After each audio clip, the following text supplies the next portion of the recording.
Good morning नमस्कार विद्यार्थी मित्रों। आज આપણે નવા ચેપ્ટર સાથે મળી રહ્યા છીએ। ધોરણ 11 ની અંદર આપણે લક્ષ અને વિકલન છે એ બહુ સારી રીતે કરી ગયા હતા। તો એમાં જેવી મજા આવતી હતી એવી જ આની અંદર પણ મજા આવે એવું છે। એકદમ સહેલું છે। કલનશાસ્ત્ર આપણું ચાલી રહ્યું છે। અત્યારે 5મું ચેપ્ટર આપણે શરૂ કરવા જઈ રહ્યા છીએ, સાતત્ય અને વિકલનીયતા મિત્રો। તો पहला આપણે છે એ સાતત્યની વાત કરશું, એના પછી આપણે વિકલનીયતામાં જશું। તો પહેલા સાતત્યની આપણે કન્ટિન્યુટીની વાત કરીએ। સામાન્ય રીતે વિદ્યાર્થી મિત્રો તમે જોશો તો કન્ટિન્યુટી છે એ બધે જ જોવા મળે, એવરીવેર। તમે તમારા ઘરની અંદર પણ ઘણી વખત છે વાક્યો સાંભળતા હોય કે ભાઈ નાના બાળકો છે સતત ટીવી જોતા રહે છે। શબ્દ આવે છે ને સતત, मतलब કે ઘણો સમય। પછી એનો અંતરાલ ટૂંકો હોઈ શકે, કદાચ કે ભાઈ 24 કલાકની અંદરના ગાળાની વાત થાય છે, એટલે 24 કલાકમાં એ સતત 2-5 કલાક ટીવી જોતા રહે છે, તો એની અંદર સતત શબ્દ આવે। પછી તો કે તમારા મમ્મી છે એ કન્ટિન્યુઅસલી છે તમારા માટે જમવાનું 3 ટાઈમ છે કે 2 ટાઈમ છે બનાવતા હોય છે આખા દિવસની અંદર। પછી તમે છે એ નિયમિતપણે છે વિડીયો લેક્ચર જોતા હોય છે। નિયમિતતા કયો કે સાતત્ય, આ બે એક જ જેવું કહેવાય। तो विद्यार्थी मित्रों आनी अंदर है ए सातत्यता तमने बधी ज जग्याए जोवा मळे। आपणे अमे पण कहेता होय के सतत तमारे छे 12मुं धोरण पूरुं न थई जाय, तमारी बधी एक्जामो पूरी न थई जाय त्यां सुधी एक धारू सतत तमारे वांचन अने तमारा भणवा लखवामां ध्यान आपवुं जरूरी छे। तो आ सातत्य वस्तु छे, मतलब के तमारे ध्यान आपवुं, सतत रहेवुं, एकी धारू एनी अंदर चोटी पड़वुं, आ वस्तु छे सातत्यता बतावे छे मित्रों। तो आ बधी वस्तु है ये आपने दरेक जगह तमे जोशो तो दरेक जगह तमने कंटिन्यूटी है शब्द जोवा मळशे।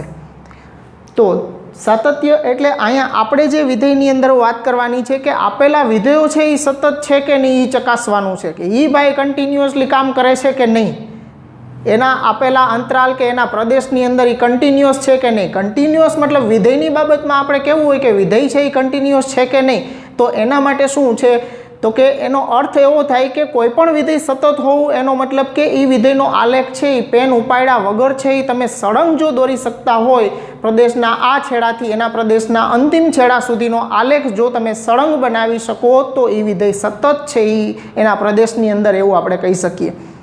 तो विधेय सतत होवा माटे दरेकना आलेख छे आपणे दोरी दोरीने चेक तो करवा न बेसाय। तो एना माटे आपणने एक सरस मजानी व्याख्या आपवामां आवे। व्याख्या शुं के आपणने के कोईपण विधेय सतत होवा माटे शुं होवुं जोईए, जो आखुं सातत्य ने बधुं लक्ष्य उपर थोडुं डिपेन्डન્ટ रहेशे। एटले आ गणीय दाखला एटले एनी अंदर आपणने लक्ष्यना दाखला गणता होय एवुं ज बधुं लागे आपणने। ओके, विकलनीयता चकासता होय के सातत्य चकासता होय, विकलનમાં આવો પછી તમને એના સૂત્રો ને એ બધું આવશે। પણ અત્યારે તમે સાતત્યતા અને વિકલનીયતાની અંદર વાત કરતા હશો આપણે વિકલની વિધેય છે કે નહીં, तो एना माटे एनी व्याख्यानी मददथी ज्यारे चकासता होय, विकलनना सूत्रो ज्यारे व्याख्यानी मददथी तमे मेळवता होय तो आ बधुं छे लक्ष्य उपर डिपेन्डન્ટ आखुं रहेशे। तो सातत्यनी व्याख्या शुं कहे छे मित्रों के जो कोई विधेयनुं ई बिंदु आगळनुं लक्ष्य अस्तित्व धरावतुं होय अने ई ज बिंदु आगळनुं एनुं मूल्य मेळववानुं, मतलब ई बिंदु आगळनुं विधेयनुं लक्ष्य अने ई बिंदु आगळनुं विधेयनुं मूल्य मेळववुं। जो बंने समान थता होय तो ई विधेय ई बिंदु निश्चित बिंदु आगळ सतत छे एम कहेवाय। तमारे मित्रों सातत्यता चकासवानी आवशे, ई 3 रीते चकासवानी होय, कोई निश्चित बिंदु आगळ चकासवानी होय अथवा तो अंतरालनी अंदर चकासवानी होय अथवा तो आखे आखा आर उपर तमारे सातत्य चकासवानुं होय छे। ई जे प्रमाणे आपणे रकममां कीधुं होय छे ई प्रमाणे आपणे सातत्यता चकासवानी। पण ज्यारे उल्लेख न कर्यो होय कांई पण के आ बिंदुय नथी आप्युं के अंतरालय नथी आप्यो, एम कीधुं होय के आपेला विधेयनी सातत्यता चकासो, तो कोना उपर चकासवानी कीधुं न होय त्यारे आर उपर आपणे सातत्यता चकासवानी छे मित्रों। तो जोईए आपणे सातत्यतानी पहेला व्याख्या। चालो विद्यार्थी मित्रों सातत्यनी व्याख्या आपणे जोई जईए। मैं ऑलरेडी पहलेथी लखी ज लीधी छे, कारण के लखी अने पाछुं तमने समजावुं तो टाइम बगड़े, एना करता समजावी तमने दऊं जेथी आपणो समय पण बची शके लखवानो टाइम। चालो सातत्यनी व्याख्या शुं कहे छे के धारो के विधेय एफ छे ए वास्तविक विधेय छे, सी छे एना प्रदेशनी संख्या छे। तो जो limit x tends to c f of x एटले एक्स टेन्स टू सी माटे विधेयनुं लक्ष्य छे ए अस्तित्व धरावतुं होय अने कोना जेटलुं थवुं जोईए, तो कि जे बिंदु आगळ तमे सातत्यता चकासो छो ई बिंदुना मूल्य जेटलुं, एटले के एफ ऑफ सी जेटलुं थतुं होय। एटले के limit x tends to c f of x बराबर एफ ऑफ सी होय तो ई विधेय एफ छे एक्स बराबर सी आगळ सतत छे एम कहेवाय। આ નિશ્ચિત બિંદુ આગળના સાતત્યની વાત કરી રહ્યા છીએ। એક જ બિંદુ આગળનું સાતત્ય ચકાસવાનું હોય ત્યારે લિમિટ પણ અહીંયા તમારે નિશ્ચિત લેવાની જ હોય છે। જ્યારે વ્યાપક સ્વરૂપ માટે આર ઉપર કે કોઈ નિશ્ચિત અંતરાલ આખા ઉપર કે જેની અંદર અનંત બિંદુઓ આવતા હોય એના ઉપર સાતત્યતા જ્યારે તમે ચકાસો ત્યારે તમારી લિમિટ પણ વ્યાપક સ્વરૂપમાં લેવાની હોય છે। તો અહીંયા આ વ્યાખ્યા લખી તો તમારે કામ આટલું કરવાનું છે કે limit x tends two c f of x વિધેયનું આપેલા બિંદુ જે બિંદુ આગળ આપણે સાતત્યતા ચકાસવી એ બિંદુ આગળનું લક્ષ મેળવવાનું અને એ વિધેયનું એ બિંદુ આગળનું મૂલ્ય મેળવવાનું। જો એ બે સરખા આવે તો એ વિધેય એ બિંદુ આગળ સતત છે એમ કહેવાય, નહીં તો આ વિધેય છે એ બિંદુ આગળ સતત કહેવાય નહીં। અથવા બીજું મેં અહીં નીચે લખ્યું છે limit x tends two c negative ને પોઝિટિવ લિમિટ લખી છે। મિત્રો આપણે લક્ષની અંદર જોઈ ગયા છીએ કે કોઈ પણ વિધેયનું લક્ષ ક્યારે અસ્તિત્વ ધરાવે તો કે એનું ડાબી બાજુનું લક્ષ અને જમણી બાજુનું લક્ષ અસ્તિત્વ ધરાવતું હોય અને બંને સમાન હોય તો અને તો જ વિધેયના લક્ષનું અસ્તિત્વ હોય। મતલબ કે ડાબી બાજુના અને જમણી બાજુના લક્ષ મેળવવાની જરૂરિયાત તો આપણને ક્યારે ઊભી થશે કે જો આપેલું વિધેય અસમતામાં વ્યાખ્યાયિત આપેલું હોય અથવા તો એવા વિધેયો કે જે અસમતામાં વ્યાખ્યાયિત થતા હોય। દાખલા તરીકે માનાંક વિધેય છે, ચિહ્ન વિધેય છે, મહત્તમ પૂર્ણાંક વિધેય છે, ન્યૂનતમ પૂર્ણાંક વિધેય છે, તો આ ચારેય વિધેયો છે એ અસમતામાં વ્યાખ્યાયિત થાય। તો એવું વિધેય જ્યારે આપેલું હશે ત્યારે આપણે ડાબી બાજુના અને જમણી બાજુના લક્ષ એના માટે મેળવવા પડે। અથવા તો રકમ જ ઓલરેડી અસમતામાં એટલે કે ગ્રેટર ધેન લેસ ધેનના સ્વરૂપમાં આપી હોય ત્યારે તમારે ડાબી બાજુના જમણી બાજુના લક્ષ મેળવવાના અને એફ ઓફ સીનું મૂલ્ય મેળવવાનું। એટલે સમતામાં વિધેય આપેલું હોય તો વિધેયનું સીધું લક્ષ મેળવી લેવાનું અને જો અસમતામાં આપેલું હોય લેસ ધેન ગ્રેટર ધેનમાં તો તમારે એના ડાબી બાજુના અને જમણી બાજુના લક્ષ મેળવીને વિધેયનું લક્ષ મેળવવાનું અને પછી એનું કમ્પેરિઝન એફ ઓફ સી સાથે કરવાની। મૂલ્ય વિધેયના લક્ષની વિધેયના એ બિંદુ આગળના મૂલ્ય સાથે કમ્પેરિઝન કરવાની। જો આવે સરખું, દાખલા તરીકે તમને કહું નેગેટિવ પોઝિટિવ લિમિટમાં અહીંયા તમને સમજાવું તો આ રીતે કે કોઈ એક બિંદુ અહીંયા આપણે લઈએ કે આ બિંદુ એ છે, એ બિંદુ આગળનું આપણે ડાબી બાજુનું એટલે એને ડાબી બાજુથી કિંમતો છે એથી નાની કિંમતો લઈ અને એ તરફ જાય તો એફ ઓફ એક્સ છે એ માનો કે આમ આ રીતે વધતું હોય આગળ આમ અહીં સુધી આવ્યું અહીંયા સુધી, ઓકે, એ આગળ છે એનું મૂલ્ય આટલું અને એનાથી મોટી કિંમતો લઈ અને આ તરફ આવીએ તો આ રીતે આપણને આ બાજુ મળતું હોય, ઓકે, આ રીતે મળતું હોય। બે એક જ નિશ્ચિત બિંદુ એલ તરફ જો જતા હોય એક્સ જેમ એક્સ ટેન્સ ટુ એ નેગેટિવ અને આ એક્સ ટેન્સ ટુ એ પોઝિટિવ, બે એનાથી નાની કિંમતથી આ ડાબી બાજુનું લક્ષ થયું, આ જમણી બાજુનું લક્ષ, બે એ તરફ જતા હોય એમ વિધેય છે એનું લક્ષ પણ જો નિશ્ચિત બિંદુ અને એ આગળનું મૂલ્ય મેળવો અને એ પણ જો આના જેટલું જ મળે તો આ આખે આખું તમે જોઈ શકો છો કન્ટિન્યુઅસલી। જો આનું મૂલ્ય માનો કે અહીંયા મળે છે, અહીંયા મળે છે, એ આગળનું મૂલ્ય છે એ અહીંયા આગળ મળ્યું તમને L1 મળ્યું તો વ્યાપક સ્વરૂપમાં અહીંયા હોલ રહી જવાનો છે। મતલબ કે વિધેયનું ડાબી બાજુનું જમણી બાજુનું લક્ષ સરખું મળે છે પણ આ હોલ ખાલી છે, હોલ માટે એ આગળનું મૂલ્ય છે એ તમને L1 આગળ મળે છે તો એનો મતલબ એવો થયો કે વિધેયનું લક્ષ અને વિધેયનું એ આગળનું મૂલ્ય સમાન મળતા નથી। તો આ સ્થિતિમાં વિધેય છે એ આગળ સતત છે એમ કહી શકાય નહીં। તો આ રીતે સરખું મળવું જોઈએ। અથવા ઘણી વખત આમ પણ મળતું હોય આપણને કે ભાઈ ડાબી બાજુનું લક્ષ છે એ આ રીતે આપણને મળતું હોય, પછી જમણી બાજુનું લક્ષ છે એ આ રીતે મળતું હોય અને મૂલ્ય અહીંયા મળતું હોય, ત્રણેય જુદા જુદા મળતા હોય। અથવા તો આ છે એ બિંદુ છે અહીંયા મળતું હોઈ શકે। મતલબ ગ્રાફ છે એ તૂટતો હોય, સિમ્પલ શબ્દોમાં છે। મતલબ કે બિંદુ આગળ છે એ બિંદુ આગળનું મૂલ્ય ટેન્સ ટુનો મતલબ શું થાય, એક્સ ટેન્સ ટુ એટલે એની તમે નજીકમાં નજીક જઈ શકો છો, એના જેટલું નથી થતું મિત્રો। એટલે ટેન્સ ટુ એટલે કે એ આગળનું મૂલ્ય તમને અહીં નહીં દેખાય, અહીંયા તો હોલ જ આવશે જ્યારે ડાબી બાજુના જમણી બાજુના મૂલ્ય મળે। જ્યારે એ બિંદુ આગળનું મૂલ્ય આવશે અને એ હોલ ભરાઈ જાય, આપણે અહીં વાત કરી એ પ્રમાણે કે ભાઈ આ રીતે, અને આ બિંદુ આગળનું મૂલ્ય અહીંયા આવતું હોય આ નિશ્ચિત એલ આપણે લઈ તો આ બે ત્રણેય તો તમે જોઈ શકો છો કે આ કન્ટિન્યુઅસ દેખાય આપણને, આખે આખું એક પણ બિંદુ બ્રેક નથી થતું। એક પણ બિંદુ બ્રેક નથી થતું એનો મતલબ કે એ વિધેય એ બિંદુ આગળ સતત છે એમ આપણે કહી શકીએ। એટલે ડાબી બાજુથી જમણી બાજુથી એક જ નિશ્ચિત કિંમત તરફ જતા હોય ને એ વિધેયનું મૂલ્ય પણ એના જેટલું થતું હોય તો જ એ વિધેય છે એ બિંદુ આગળ સતત છે એમ કહેવાય। એટલે એકદમ સિમ્પલ કોન્સેપ્ટ છે। તો આ સમતામાં હોય ત્યારે ઉપયોગ કરવાનો અને આનો અસમતામાં હોય ત્યારે ઉપયોગ કરવાનો। જો વિધેય f છે એ c આગળ સતત ન હોય તો આવા વિધેયને અસતત વિધેય કહેવાય અથવા તો વિધેય સતત નથી એમ કહેવાય। તો કઈ પરિસ્થિતિની અંદર છે એ વિધેય છે એ અસતત રહી શકે? તો આ 4 પરિસ્થિતિની અંદર છે એ વિધેય છે એ અસતત બની શકે. કઈ કઈ પરિસ્થિતિ છે? તો કે પહેલી પરિસ્થિતિ છે કે વિધેયનું ડાબી બાજુનું અથવા જમણી બાજુનું લક્ષ અસ્તિત્વ ન ધરાવતું, એટલે બેમાંથી કોઈ એકના લક્ષનું અસ્તિત્વ ન હોય, મતલબ ઇન્ફાઇનાઇટ થતું હોય. અસ્તિત્વ નથી મતલબ કે કોઈ નિશ્ચિત સંખ્યા તમને આપતું નથી લક્ષ, એનો મતલબ કે અવ્યાખ્યાયિત છે, ઇન્ફાઇનાઇટ છે એવો મતલબ થયો. ડાબી બાજુનું અથવા જમણી બાજુનું લક્ષ અસ્તિત્વ ન ધરાવતું હોય તો વિધેયનું લક્ષ નો અસ્તિત્વ ધરાવે. જો વિધેયનું લક્ષ જ નો અસ્તિત્વ ધરાવે તો પછી સાતત્યતા ચકાસવી કેવી રીતે? એટલે એ કિસ્સામાં પણ વિધેય અસતત થશે.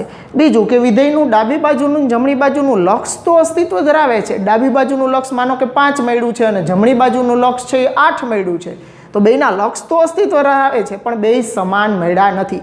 તો પણ એ કિસ્સામાં શું થશે કે વિધેય છે એના લક્ષનું અસ્તિત્વ નહીં રહે. વિધેયના લક્ષનું અસ્તિત્વ તો જ મળે કે જો ડાબી બાજુ અને જમણી બાજુના બેય લક્ષ સમાન મળતા હોય તો મિત્રો.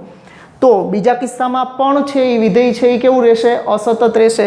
ત્રીજો કિસ્સો કે વિધેયનું લક્ષ તો અસ્તિત્વ ધરાવે છે પણ શું થાય છે તો કે એનું મૂલ્ય f(c) જેટલું નથી થતું. f(c) નું કંઈક જુદું મળે છે અને વિધેયનું લક્ષ્ય કંઈક જુદું મળે છે. બેય જો ભિન્ન મળતા હોય તો બેય સમાન નહીં થાય, તો વ્યાખ્યા તો આપણને એમ કહે છે કે બેય સમાન થાય તો જ સતત કહેવાય, તો જ આ ગાળો છે એ ફિલઅપ થઈ શકે. એટલા માટે એ કિસ્સામાં પણ વિધેય અસતત રહેશે. અને ચોથો કિસ્સો છે મિત્રો કે વિધેય છે એ જે બિંદુ આગળ આપણે લક્ષ મેળવતા હોય એ બિંદુ આગળ વ્યાખ્યાયિત જ ન થતું હોય. દાખલા તરીકે હું તમને કહું કે limit x tends to 0 1/x માટે હું લક્ષ મેળવું, x ટેન્ડ્સ ટુ 0 1/x, તો એનું ડાબી બાજુનું લક્ષ અને જમણી બાજુનું લક્ષ છે એ જુદું મળશે. ડાબી બાજુનું નેગેટિવ વેલ્યુ લેશો 0 થી નાની કિંમતો તો એ માઇનસ ઇન્ફાઇનાઇટ તરફ જશે અને 0 થી મોટી કિંમતોમાં એ પ્લસ ઇન્ફાઇનાઇટ તરફ જશે. એટલે આના લક્ષનું અસ્તિત્વ છે નહીં, કારણ કે 1/0 દેટ ઇઝ ઇન્ફાઇનાઇટ થાય તો એના લક્ષનું અસ્તિત્વ છે નહીં. મતલબ કે 0 આગળ એકચ્યુઅલી છેદમાં જો 0 હોય તો એ બિંદુ આગળ વ્યાખ્યાયિત જ થઈ શકે નહીં. આમ પણ લખી શકો તમે limit x tends to 2 1/x - 2 4/x - 2 લખો. આની અંદર કાંઈ તમે ન કરી શકો, લિમિટ મૂકવી જ પડે આપણે, કારણ કે અંશમાં બીજું કાંઈ છે જ નહીં કે આપણે કરી શકીએ. એટલે limit x tends to 4/x - 2 છે તો આની અંદર તમે લિમિટ મૂકો એટલે છેદ 0 જઈએ. મતલબ કે આ વિધેય છે એ બે આગળ એકચ્યુઅલી વ્યાખ્યાયિત જ નથી થતું, બે આગળ છે એ અવ્યાખ્યાયિત છે. તો વિધેય જે બિંદુ આગળ વ્યાખ્યાયિત ન થતું હોય ત્યાં આગળ પણ વિધેય છે એ અસતત છે એમ કહેવાય. અથવા તો રકમમાં આપણને એ બિંદુ આગળ વ્યાખ્યાયિત કરીને આપવામાં જ ન આવ્યું હોય અને તેમ છતાં આપણને સાતત્ય પૂછવામાં આવે તો પણ એ બિંદુ આગળ છે એ વિધેય સતત થઈ શકે નહીં. તો આઈ હોપ બધાને છે એ સાતત્યનો ખ્યાલ આખો સમજાઈ ગયો હશે કે કોઈ પણ વિધેય સતત છે એવું બતાવવા માટે એકદમ સહેલું મિત્રો, વિધેયનું લક્ષ મેળવો અને વિધેયનું મૂલ્ય મેળવો. આ બે સરખા થઈ જાય તો વિધેયનો ગ્રાફ છે એ કમ્પ્લીટ પૂરો થઈ જાય. ને કમ્પ્લીટ ગ્રાફ પૂરો થઈ જાય પેન ઉપાડ્યા વગર તો સમજવાનું કે વિધેય કેવું થઈ ગયું? સતત થઈ ગયું. જો ગ્રાફમાં પેન ઉપડે આપણી બ્રેક થાય, ગ્રાફ ખાલું પડ્યું એટલે સમજવાનું કે વિધેય અસતત છે. ઓકે, તો સાતત્યની વ્યાખ્યા અને કયા કિસ્સાઓની કેવી પરિસ્થિતિઓની અંદર વિધેય અસતત થઈ શકે એ 4 મુદ્દાઓ છે વિદ્યાર્થી મિત્રો, એક વખત નોટ ડાઉન કરી લ્યો.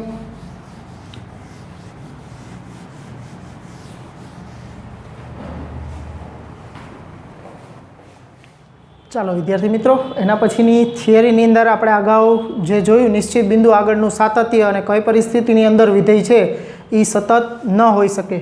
ઓકે, હવે આગળ આપણે અંતરાલમાં સાતત્યની વાત કરવાની છે. Continuity in interval. આખા અંતરાલની ઓલું નિશ્ચિત બિંદુ આગળ એક જ બિંદુ આગળની વાત થતી હતી, હવે આખા અંતરાલમાં અને આર આગળ સતત બતાવવું હોય તો એના માટે શું કરવું પડે? તો કે વિધેય f છે એ સૌરુત અંતરાલમાં વ્યાખ્યાયિત હોય એવું વિધેય હોય તથા આ એ બી સૌરુત અંતરાલ જે આપ્યો છે એની વચ્ચેના તમામ બિંદુઓ એટલે કે વિવૃત અંતરાલ એ બીના દરેક બિંદુ આગળ વિધેય f છે એ સતત થવું જોઈએ. પછી તો કે એ કરતાં નાની કિંમતો આની અંદર ન હોય, એ કરતાં સૌરુત અંતરાલ એ બી છે એમાં એ કરતાં મોટી કિંમતો હોય, એથી નાની કિંમતો ન હોઈ શકે. એટલે એ આગળની પોઝિટિવ લિમિટ અને f ઓફ a આ બે સરખા થવા જોઈએ. એ જ રીતે બિંદુ આ બાજુના છેડાનું બિંદુ બી છે તો બીથી નાની મોટી ન હોય, બીથી નાની જ કિંમત હોય. એટલે limit x tends to b negative એટલે બી આગળનું ડાબી બાજુનું લક્ષ અને f ઓફ b સરખા થાય. મતલબ કે સૌરુત અંતરાલ એ બીની વચ્ચે આવતા તમામ બિંદુઓ આગળ અને બે છેડાના એ આગળનું તમને કયું લક્ષ મળવું જોઈએ તો કે પોઝિટિવ અને બી આગળનું નેગેટિવ લક્ષ મળવું જોઈએ. જો એ એફ ઓફ એ ને એફ ઓફ બી બરાબર થતા હોય, જો આ ત્રણેય કન્ડિશનનું પાલન થાય તો આપેલું વિધેય છે આખા સૌરુત અંતરાલમાં સતત છે એમ કહેવાય. ઓકે, દાખલા પણ આપણે આવશે ત્યારે વાત કરશું આપણે એની. તો વિધેયનું સૌરુત અંતરાલમાં સાતત્ય હોય એની વ્યાખ્યા થઈ. પછી આપણે આર પર સાતત્ય ચકાસવાનું આવશે. તો આર ઉપર મિત્રો કેવી રીતે ચકાસવાનું? જો સામાન્ય વિધેય હોય તો તમારે શું કરવાનું તો કે સી બિલોંગ્સ ટુ આર. વ્યાપક સ્વરૂપમાં લિમિટ પણ લેવી પડશે તમારે. એટલે કોઈ એક કે બે કે ત્રણ કે પાંચ કે કોઈ નિશ્ચિત આપણે લિમિટ નહીં લઈ, પણ એના માટે limit x tense two C અથવા તો એક્સ ટેન્સ ટુ એ વ્યાપક સ્વરૂપમાં એની પહેલા સેન્ટેન્સ આપણે સી બિલોંગ્સ ટુ આર હંમેશા કરવાનું જ્યારે આર ઉપર સાતત્ય ચકાસતા હોય ત્યારે. પછી જો કદાચ વિધેય છે એ નોટ ઇક્વલ ટુમાં વ્યાખ્યાયિત હોય કે પછી અસમતામાં વ્યાખ્યાયિત, તો જે પ્રમાણે વિધેય વ્યાખ્યાયિત થયેલું હશે એ પ્રમાણે આપણે 2 કે 3 વિકલ્પોમાં આપણે વિધેય છે એનું સાતત્ય ચકાસવું પડશે. હવે સતત વિધેયોના બીજગણિતની વાત કરીએ. Okay, algebra of A continuous function. તો સતત વિધેય માટે એલ્જિબ્રાની વાત કરીએ એટલે કે બેઝિક ક્રિયાઓ કે વિધેયો પરની બેઝિક ક્રિયાઓ કઈ રીતે કામ કરશે સાતત્ય માટે. ઓકે, આમ જુઓ તો એના વર્કિંગ રૂલ્સ જેવું જ છે, સાતત્યના વર્કિંગ રૂલ કહી શકો આને તમે. એટલે કે બે વિધેયો છે એ આર પર સતત હોય, પ્રત્યેક સી બિલોંગ્સ ટુ આર માટે સતત હોય એવા એફ અને જી બે વાસ્તવિક વિધેયો હોય તો આવા બે વિધેયોનો સરવાળો, બાદબાકી, ગુણાકાર અને ભાગાકાર પણ એ બિંદુ આગળ હંમેશા સતત જ થાય. મતલબ બે સતત વિધેયો આર પર સતત હોય તો સરવાળો, બાદબાકી, ગુણાકાર અને ભાગાકાર પણ આર પર સતત થશે. દાખલા તરીકે તમે જોઈ લ્યો તો સાઇન અને કોઈ પણ બહુપદીનો સરવાળો લ્યો, દાખલા તરીકે સાઇન એક્સ વત્તા એક્સ સ્ક્વેર, તો આ સતત વિધેય છે. સાઇન છે એ આર ઉપર સતત છે ને કોઈ પણ બહુપદી વિધેય આર ઉપર સતત હોય એટલે બે આર ઉપર સતત છે એટલે sine x plus x square એ પણ આર ઉપર સતત થશે. એટલે આનો ઉપયોગ તમે જ્યારે બે વિધેયો તમે જાણતા હોય એનું આર ઉપરનું સાતત્ય કે ભાઈ આ આર ઉપર સતત છે તો તમે એનું આખું સાતત્ય લક્ષની મદદથી મેળવા વગર આનો સીધો ઉપયોગ કરી શકો મિત્રો. ઓકે, દાખલા આવશે ત્યારે આપણે જોશું એની અંદર કે ભાઈ બેઝિક ક્રિયાઓ સાતત્ય માટે બીજગણિત છે આપણને આપ્યું છે કે સરવાળો, બાદબાકી, ગુણાકાર અને ભાગાકાર પણ જો ઓલા બે વિધેયો સતત હોય આર ઉપર તો આ પણ સતત થઈ શકે. એનો ડાયરેક્ટ ઉપયોગ આપણે કરશું. એટલે બે સતત વિધેયો હોય તો સરવાળો, બાદબાકી, ગુણાકાર અને ભાગાકાર પણ સતત થાય. ભાગાકારમાં એક છેદ શૂન્ય થવો જોઈએ નહીં, લિમિટ લગર g of c is not equal to 0 હોવું જોઈએ.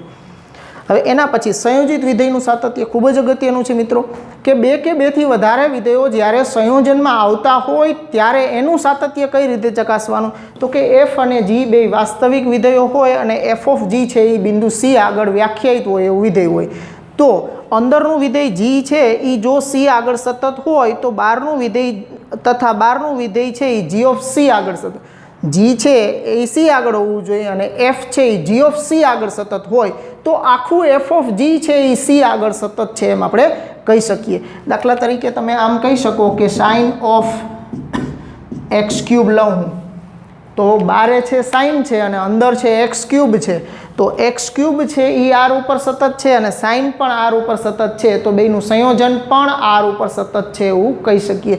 એટલે સંયોજિત વિધેયના સાતત્યનો ઉપયોગ પણ આપણે સારી રીતે કરશું કે જેની અંદર લિમિટ ન મેળવવી પડે.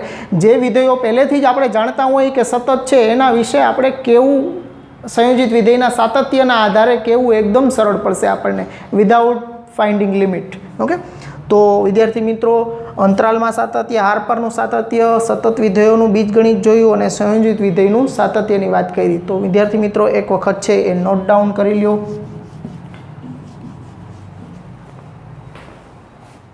ચાલો વિદ્યાર્થી મિત્રો આપણે થિયરી પૂરી કરી છે સાતત્યની.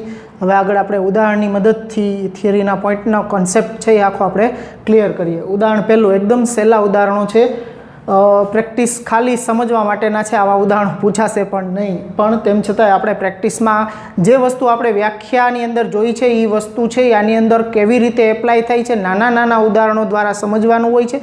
પછી છે એ મોટા દાખલાઓ આવે ત્યારે પણ તમને એ વસ્તુ એપ્લાય કરતા આવડશે.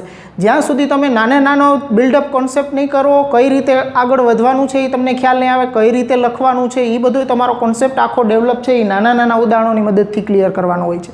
ચાલો જોઈએ પહેલું ઉદાહરણ. વિધેય f of x બરાબર 2x + 3 આપણને સુરેખ બહુપદી આપી છે અને એનું x બરાબર 1 આગળ સાતત્ય ચકાસો. નિશ્ચિત બિંદુ 1 આગળનું સાતત્ય ચકાસવાનું કીધું છે, તો 1 આગળ એનું લક્ષ મેળવવાનું અને 1 આગળનું મૂલ્ય મેળવવાનું. બે સરખા થાય તો સતત છે, ન થાય તો નથી. પણ વિધેય આપણને બહુપદી વિધેય આપ્યું છે એટલે બહુપદી વિધેય છે તો એ થશે જ. એટલે કે લિમિટ x ટેન્ડ્સ ટુ, જે બિંદુ આગળ આપણે ચકાસવાનું હોય સાતત્ય એ લિમિટ લેવાની. આ કોઈ અસમતામાં વિધેય વ્યાખ્યાયિત થતું નથી.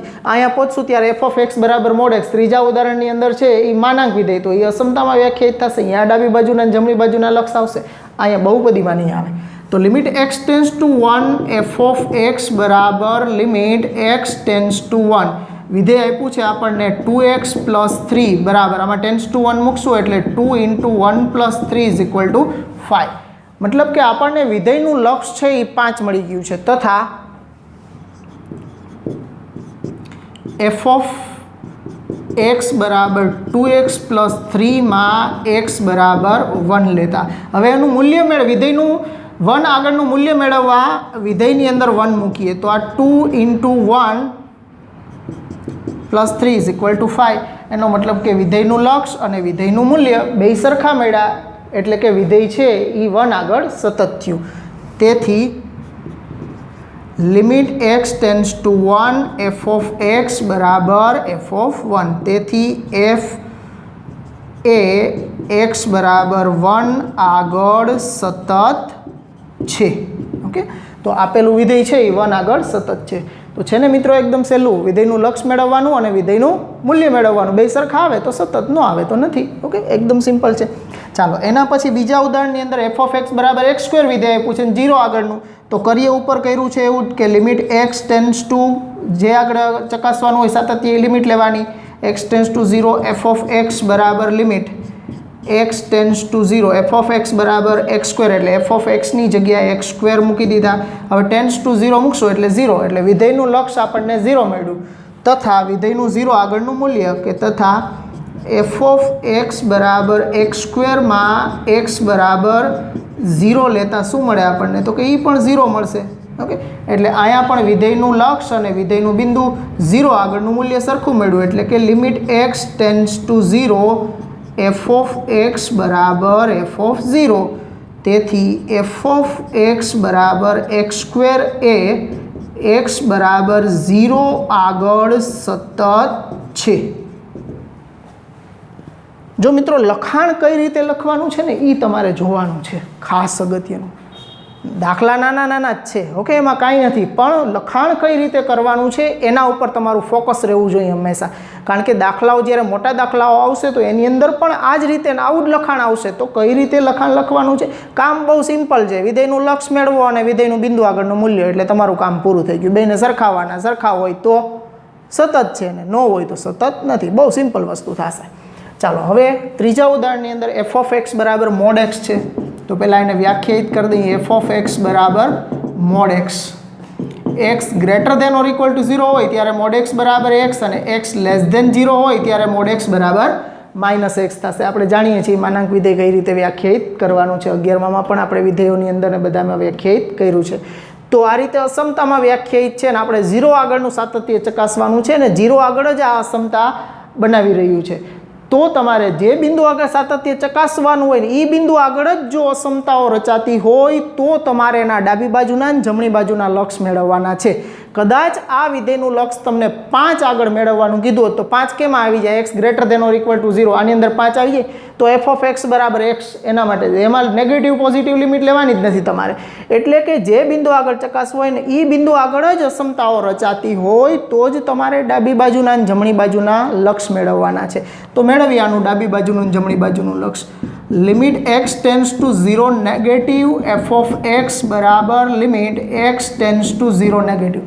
મિત્રો x ટેન્સ ટુ 0 નેગેટિવનો મતલબ એની ડાબી બાજુનું લક્ષ. એક્સની કિંમતો કેવી હોય? 0થી નાની, ડાબી બાજુનું લક્ષ એટલે 0થી નાની કિંમતો લઈ અને 0 તરફ જઈએ છીએ એટલે x લેસ ધેન 0. તો ક્યાં છે x લેસ ધેન 0? તો કે અહીંયા છે. એમાં શું છે f ઓફ x બરાબર? તો કે -x, એટલે અહીંયા લ્યો -x. હવે એમાં ટેન્સ ટુ 0 મૂકશું એટલે એ 0 જ થઈ જવાનું છે, એટલે એનું ડાબી બાજુનું લક્ષ આપણને 0 મળ્યું. તથા જમણી બાજુનું લક્ષ limit x tends to 0 positive, તો limit x tends to 0 positive. Positive મતલબ x ગ્રેટર ધેન 0 થયું, મતલબ એને જમણી બાજુથી xથી મોટી 0થી મોટી કિંમતો લઈ અને 0 તરફ આવીએ છીએ એટલે xની કિંમતો છે એ 0 કરતાં મોટી છે પોઝિટિવ લિમિટ. એટલે x greater than 0, x greater than 0માં f ઓફ x બરાબર x લેવાનું આપણે, એમાં ટેન્સ ટુ 0 એટલે 0 મળ્યું. તથા f ઓફ 0